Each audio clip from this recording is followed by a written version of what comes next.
Imagine, if you would, a farmer working tirelessly in his fields. Now picture this. The farmer carries a bag full of seeds. His hands, roughened by countless seasons, scatter these seeds with a practiced rhythm. Some of these seeds fall on fertile soil, where conditions are just right. They will sprout, grow, and eventually yield a plentiful harvest. Yet, others fall on rocky terrain, where their chances of survival dwindle. Despite the farmer's best efforts, these seeds will struggle, wither, and fade away. This, dear listeners, is a parable of life. The seeds are like our fears. We all have them, and we all scatter them about, consciously or unconsciously. When these seeds of fear fall on the rocky terrain of our hearts, they find a foothold. They sprout, grow, and overpower our thoughts and actions. They become worries that gnaw at our peace and rob us of our joy. But what if we were to plant these seeds of fear in the fertile soil of faith instead? What if we gave our worries to a higher power, a power that can turn even the hardest of rocks into a nurturing ground? Just like the farmer, who knows that not all his seeds will sprout, we must also acknowledge our fears. But instead of letting them grow unchecked, we should surrender them to a higher power. This act of surrender is not one of defeat, but rather one of trust. It's like planting seeds in fertile soil, trusting that they will grow into something beautiful. When we surrender our fears, we make room for faith. And just as the farmer tends to his crops, nurturing them with care and patience, we too must tend to our faith. We must nurture it with positivity, with hope, and with love. Remember, the farmer's harvest is not immediate. It requires time, patience, and trust. Similarly, the fruits of our faith may not be immediately apparent, but with time and patience, they will come. Just as the farmer nurtures his seeds, so too must we nurture our faith by releasing our fears. Now picture a mountain climber standing at the foot of a towering peak. This is no ordinary hiker. This is you. You are at the base of a mountain that seems insurmountable. It's tall, treacherous, and terrifying. This mountain is not made of rock and ice. It's made of your fears, worries, and burdens. Just like the climber, you have a choice to make. You can either stand paralyzed at the foot of the mountain, letting the fear of the unknown consume you, or you can take the first step in faith. You can choose to trust that you have the strength to overcome and begin the journey upwards. This climber, our brave protagonist, chooses faith. With one small step, they begin their ascent. Each step is a testament to their faith, a testament to their belief that they can conquer their fears. They trust in their abilities, in their training, and in the tools they carry with them. Their rope is their faith, their anchor is their belief, and their compass is their hope. As they climb, the wind howls and the peak seems to move further away. Doubt creeps in, but then they remember their faith. They remember their rope. They tighten their grip, take a deep breath, and continue their journey upwards. With each step, the climber is no longer just climbing a mountain. They are conquering their fears. They are proving to themselves that they are stronger than their worries, stronger than their burdens. They are learning to trust in their strength, in their faith. The higher they climb, the smaller their fears become. Finally, they reach the peak. They stand tall, victorious.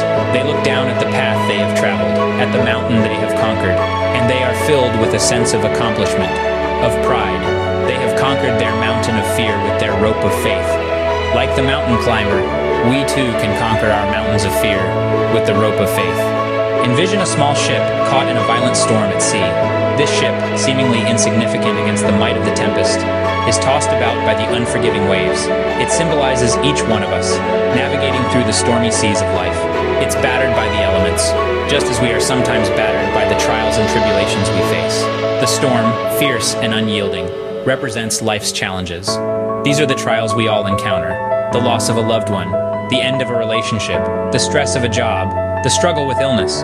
These storms can be daunting, they can be relentless, and they can make us feel lost in a sea of uncertainty, fear, and despair. But then, in the midst of the storm, something remarkable happens. The ship, though battered, does not break. It continues to stay its course, pushed and pulled by the tempest, but never capsizing. It remains afloat, drawing strength from its resilience and determination. This is the power of faith, a force that keeps us standing, even in our darkest hours.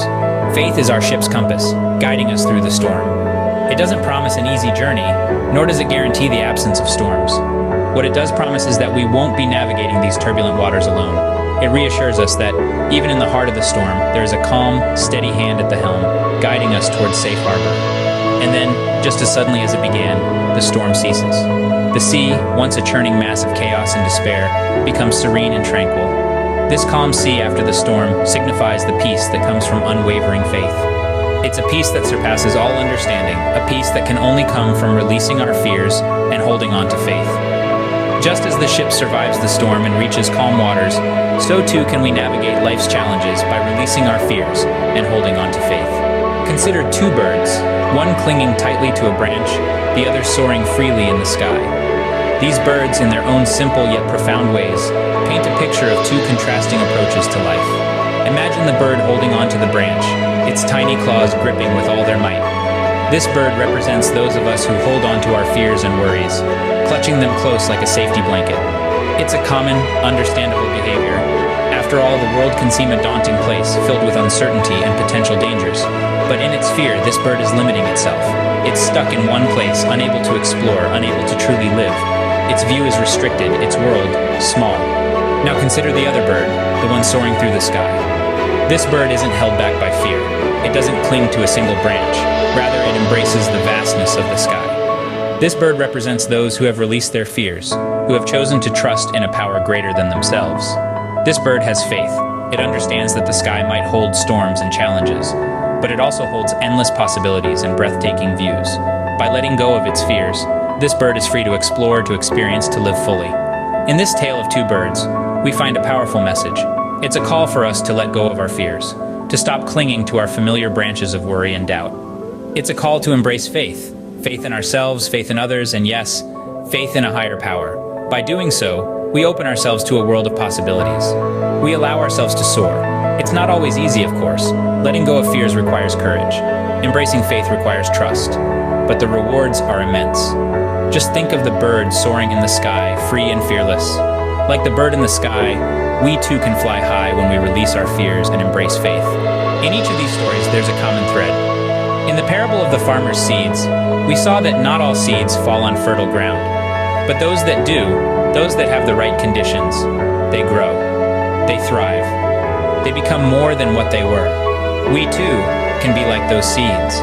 With faith in the divine, we can grow, we can thrive, we can become more than what we are.